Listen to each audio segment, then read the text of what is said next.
বারান্দায়, দোকানের বাইরে, রাস্তায় দুধারে মানুষ ভিড় করে আমাকে আশীর্বাদ করেছে। আমি আজীবন যতদিন বাঁচবো ইটাহারের মাটির কাছে দায়বদ্ধ থাকবো।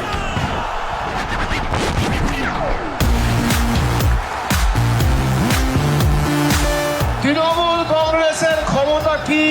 ইটাহার তো ট্রেলারটা দেখালো, আগামী দিন পুরো সিনেমাটা দেখাতে হবে।